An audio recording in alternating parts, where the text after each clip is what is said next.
पूजा विठ्ठल तीर्थ विठ्ठल क्षेत्र विठ्ठल तीर्थ विठ्ठल तीर्थ विठ्ठल क्षेत्र विठ्ठल तीर्थ विठ्ठल तीर्थ विठ्ठल क्षेत्र विठ्ठल देव विठ्ठल देव पूजा विठ्ठल तीर्थ विठ्ठल क्षेत्र विठ्ठल तीर्थ विठ्ठल क्षेत्र विठ्ठल.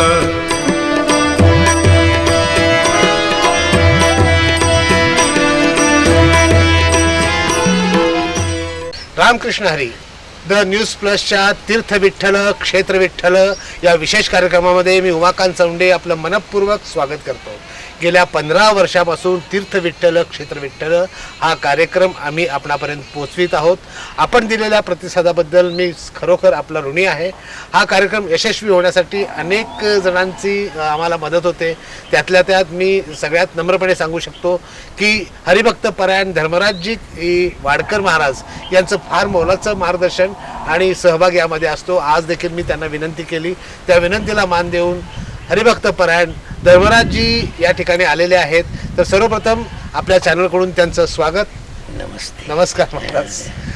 तीर्थ विठ्ठल क्षेत्र विठ्ठल हा कार्यक्रम गेल्या अनेक वर्षापासून सुरू आहे. असं मी म्हटलं तरी तीर्थ विठ्ठल आणि क्षेत्र विठ्ठल असं का म्हटलं गेलेलं आहे हे आपण महाराजांकडून जाणून घेणार आहोत. काय सांगाल महाराज? हो, प्रथम न्यूज प्लसच्या दर्शकांना मी नम्रतापूर्वक वंदन करतो. आणि हा जो कार्यक्रम आहे हा विशेषच कार्यक्रम आहे की तीर्थ विठ्ठल आणि क्षेत्र विठ्ठल हा जो नामकरण विधी आहे तो न्यूज प्लसचा विशेष आहे. कारण का की 15 वर्ष झाला आपण ही जी सेवा करतो त्यामध्ये असं आहे, हा नामदेवरायाचा अभंग आहे. तीर्थ विठ्ठल क्षेत्र विठ्ठल देव विठ्ठल देवपूजा विठ्ठल. खरं आहे. म्हणजे नामदेवरायाला काय म्हणायचं आहे की हे सर्वस्व जे आहे दर्शन दर्शक दृश्य आणि हे जे काय सर्व काय विश्वात्मक जग आहे ते एक विठ्ठलच आहे. क्या बात. आणि ज्ञानेश्वर माऊलीला सुद्धा तेच म्हणायचं आहे, विठ्ठल जळी स्थळी भरला ठाव रिथा नाही उरला अजिम्या दृष्टीने पाहिला विठ्ठलची विठ्ठल. विठ्ठलाशिवाय संताला जगामध्ये दुसरं काहीच दिसत नाही. म्हणून हे नामकरण तीर्थ विठ्ठल आणि क्षेत्र विठ्ठल हे समर्पक आहे. पण महाराज असंच विठ्ठलाला तीर्थ विठ्ठल आणि क्षेत्र विठ्ठल तीर्थ आणि क्षेत्र असं दोन्ही एकत्रच त्यांना उपाधी दिलेली आहे. हो. त्याचं काय विशेष आहे? त्याला कारण आहे की संतांच्या दृष्टीमध्ये चर अचर जड जीव आणि विश्वात्मक जे काय आहे ते विठ्ठल स्वरूपच दिसतं. विठ्ठलाशिवाय संताला दुसरा विषयच नसतो. ते विठ्ठल म्हणूनच प्रत्येकाकडे पाहतात. त्यामुळं तीर्थही त्यांना विठ्ठलच दिसतं आणि क्षेत्रही त्यांना विठ्ठलच दिसतं. त्यामुळं विठ्ठलमय जगत असं संताची अवस्था असते. आता आपण जर तीर्थ म्हणलं तर चंद्रभागा ही तीर्थ तिथेच आहेत आणि विठ्ठल ही तिथेच आहे. काय सांगाल हा भक्तिभाव? सांगा. हा भक्तिभावच असा आहे की या ठिकाणी ज्ञानेश्वर माऊलींनी देखील संजीवन समाधी घेताना बाळछंद म्हणजे बाळछंद या रूपातून जीवनाचा छंद या रूपातून बाळछंदो बाबा बाळछंदो विठ्ठल नामाचा नित्य उदो आणि विठ्ठल विठ्ठल विठ्ठल म्हणतच ज्ञानेश्वर माऊलींनी संजीवन समाधी घेतलेली आहे. आणि तीर्थ हे जरी जल असलं तरी त्या जलामध्ये संताला विठ्ठलाचंच दर्शन होतं. आणि क्षेत्रातली कुठलीही वस्तू असू द्या ती विठ्ठल म्हणूनच त्यांना दिसते. म्हणून संताचं हे वैशिष्ट्यच आहे की तुका म्हणे देह भरिला विठ्ठले काम क्रोधे केले घर रीते. महाराजांनी खूप छान विश्लेषण केलेलं आहे. आपण वारी सोबत आहोत. वारीतील काही क्षण चित्रे या ठिकाणी आपण पाहणार आहोत आणि नंतर परत आपण वाडकर महाराजांना इतर प्रश्न विचारणार आहोत. खांदी पताका घेऊनी वारी बघा निघाली निघाली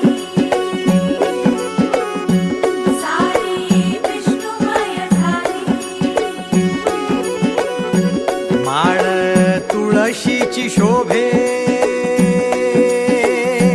गळा गंध वैष्णवांच्या भाळी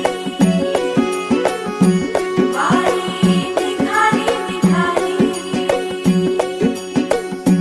रमलो संसारात खरा ऐक रखमाईच्या बरा तरी जीव लागी तुझ्या पायरी राव दारी उभा माझ्या येतो भीट पायी तुझ्या सेवा करीन योगे योगे माहुली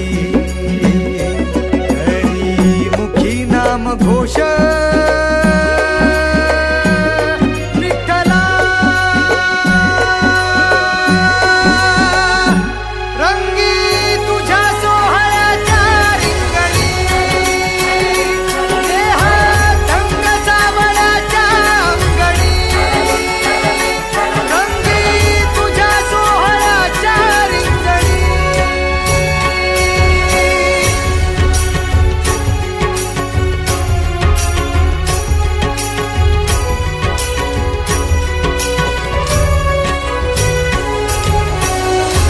वारीतील ही आपण दृश्य पाहिलीच आहेत. त्याचबरोबर संत श्रेष्ठांच्या पालख्या दिंड्या ह्या पंढरपूरकडे निघाल्या आहेत. आपण वेगवेगळ्या भागातून त्यावर नजर टाकणारच आहोत, ती क्षणचित्ते टिपणारच आहोत. तत्पूर्वी ह्या ज्या वाऱ्या आता आपण बघतोय, आषाढी वारी सगळ्यात महत्त्वाची समजली जाते, त्यानंतर कार्तिकी असते, माघवारी असते, अशा अनेक वाऱ्या असतात. पण त्यात सगळ्यात महत्त्वाचं म्हणजे आषाढीला महत्त्व आहे महाराज. तर या वारीमध्ये किंवा या वारीची सुरुवात कुणी केली, कशी केली, या वारीचा इतिहास काय, संतश्रेष्ठ ज्ञानेश्वर महाराज, तुकोबाराय यांचा सगळ्यात थोडक्यात आढावा आपण आमच्या दर्शकांसाठी घ्यावा असे मी तुम्हाला आपल्यास विनंती करतो. नमस्कार. ही वारीची जी पद्धत आहे, ब्रह्मदेवानं ज्या वेळेला सृष्टी निर्माण केली त्यावेळेला शिव शक्ती समन्वयातून हे जग निर्माण झालं. त्यावेळेला भगवान शिवशंकर यांनी ही वारीची परंपरा अनादिकाली चालू केली. आणि त्याचं विशेष असं आहे की ब्रह्मदेवाच्या तपातून सृष्टी निर्माण व्हायच्या अगोदर सनकादिक ऋषी निर्माण झाले. अच्छा. आणि ते स्थान म्हणजे पंढरपूर. आणि म्हणूनच नामदेवराय देखील म्हणतात, आधी रचिली पंढरी मग वैकुंठ नगरी, असा तो विषय आहे. कळलं का?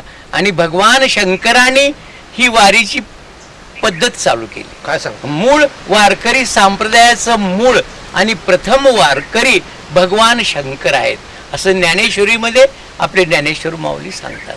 प्रवृत्ती तरुचे बुडी असती निवृत्ती फळाची कोडी, जे मार्गीचा कापडी महेशू अजून. कापडी म्हणजे वारकरी. आज देखील हा महादेव पंढरीची वारी करतो. आणि ज्ञानेश्वराच्या अगोदर ज्ञानेश्वराचे आजोबा देखील पंढरीची वारी करत होते. त्याबद्दल जरा थोडक्यात सांगा. हो, ज्ञानेश्वर माऊलीचे जे काय आजोबा आहेत ते देखील पंढरीची वारी करत होते. आणि त्यावेळेचा एक विशेष महत्वाचा भाग मला आता इथे योगानं सांगावासा वाटतो की ते आजोबा ज्या वेळेला वारी करत करत ज्या वेळेला ही आपली सोलनगी नावाचं गाव म्हणजे सोलापूर, अच्छा, त्या ठिकाणी आले. मग ते सिद्धेश्वर जे सिद्धरामेश्वराचं जे मंदिर आहे तिथं आले. तिथं आल्यानंतर सिद्धरामेश्वराची आणि आपले गोविंद पंत ज्ञानेश्वर माऊलीचे आजोबा त्यांची भेट झाली. आणि त्यावेळेला सिद्धरामेश्वरांनी त्यांना विचारलं की इकडं कुठे निघाला. त्यावेळेला त्यांनी सांगितलं की पंढरपूरला मी चाललो आहे. कळलं का? आणि त्यावेळेला ठीक आहे, चांगली गोष्ट आहे, अशीच तू आयुष्यभर वारी कर, पण तरी देखील मी तुला पांडुरंगाचं दर्शन इथंच देतो. म्हणून प्रत्यक्ष पांडुरंगाचं दर्शन सिद्धरामेश्वराच्या मंदिरामध्ये गोविंद पंतांना सिद्धरामेश्वराने दिलं. आणि ते मंदिर आजही तुम्हाला सिद्धेश्वराच्या डाव्या बाजूला छोटंसं पांडुरंगाचं मंदिर आजही तुम्हाला पाहायला मिळेल. आणि महत्वाची गोष्ट, ज्ञानेश्वराच्या आधी वारकरी होते, वारकरी संप्रदाय नव्हता. मग हा वारकरी संप्रदाय संत ज्ञानेश्वर माऊलींनी निर्माण केला, हे विशेष आहे. कळालं का? आणि वारीची पद्धत आणि वारीची जी काय नियमावली आहे, चंद्रभागे स्नान, अनेक दर्शन विठोबाचे, नगर प्रदक्षिणा, महिन्याची वारी, दशमी, एकादशी आणि द्वादशी हे 3 दिवसीय व्रत हे ज्ञानेश्वर माऊलींनी या ठिकाणी स्थापन करून त्याची सुरुवात केली. महाराजांनी खूप छानपैकी सांगितलं आणि सोलापुरातील ग्रामदैवत सिद्धरामेश्वरांचाही उल्लेख केलेला आहे. आपण ते मंदिरही बरेच जणांनी पाहिलं नसेल तर या माध्यमातून आम्ही आपल्याला दाखवलेलंच आहे. त्याचबरोबर आत्ता एक वेळ झालेली आहे एक नजर आपल्या या वारीवर टाकण्याची. वारीवर आपण नजर टाकूयात आणि परत येऊयात महाराजांशी बोलण्यासाठी.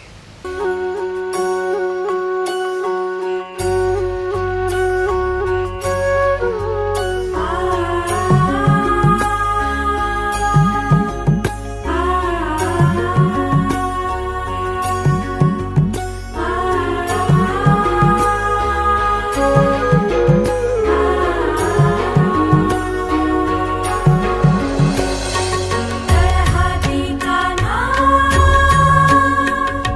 सावळाच ग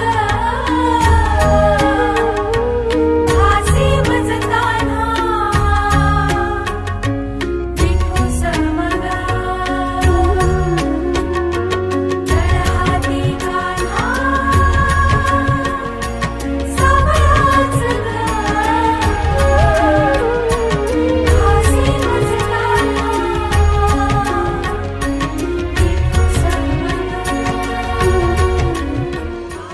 तर आत्ता आपण क्षणचित्रे तर पाहिलेली आहेतच.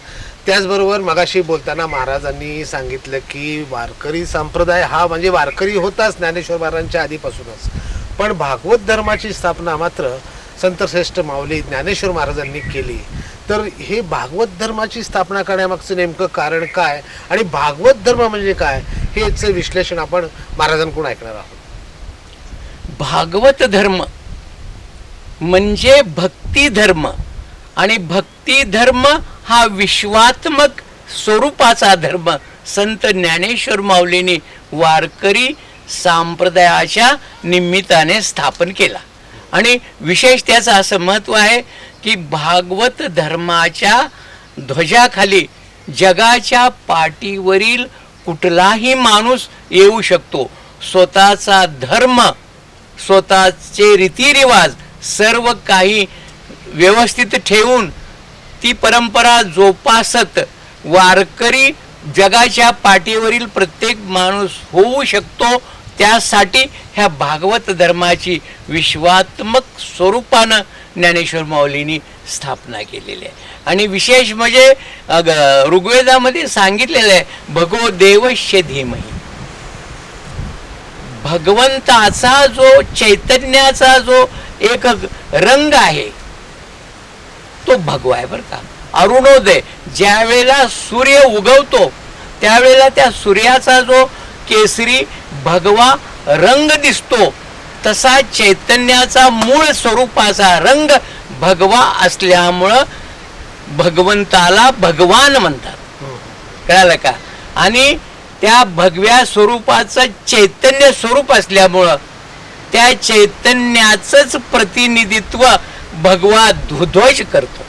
म्हणून भगव्या धर्माची पताका ज्याला म्हणतात ती भगवा ध्वज आहे आणि ती चैतन्याचं स्वरूप आहे. आणि जगाच्या पाठीवर प्रत्येक माणसाला, प्रत्येक माणूस आत्मरूपानं देव आहे, चराचर देव आहे हे सांगण्यासाठी आमच्या ज्ञानेश्वर माऊलींनी हा भागवत धर्म वारकरी संप्रदाय प्रस्थापित केला.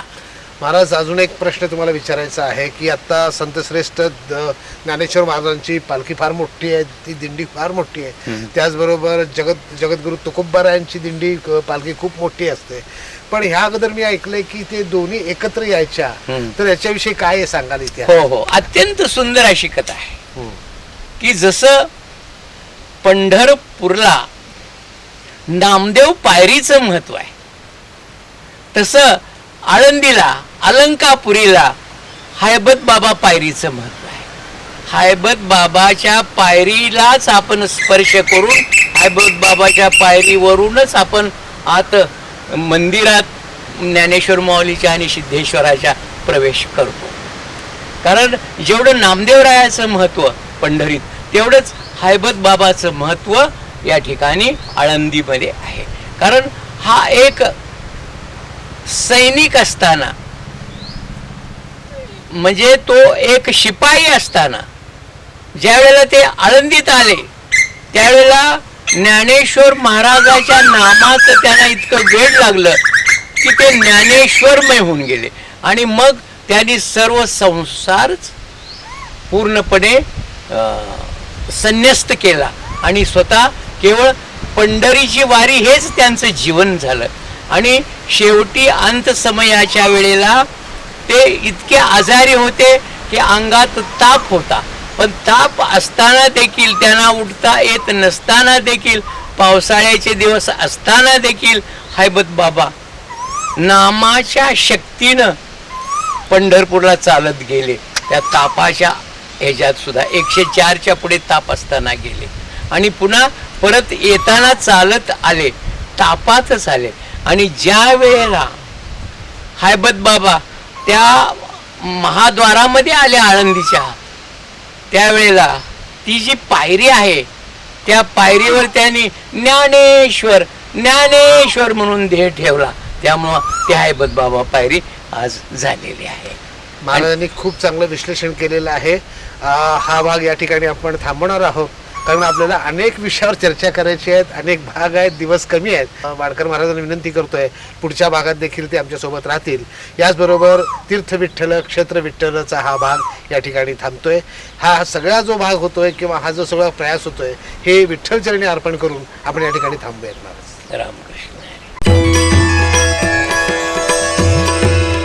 देव विठ्ठल देव पूजा विठ्ठल तीर्थ विठ्ठल क्षेत्र विठ्ठल तीर्थ विठ्ठल तीर्थ विठ्ठल क्षेत्र विठ्ठल तीर्थ विठ्ठल तीर्थ विठ्ठल क्षेत्र विठ्ठल देव विठ्ठल देव पूजा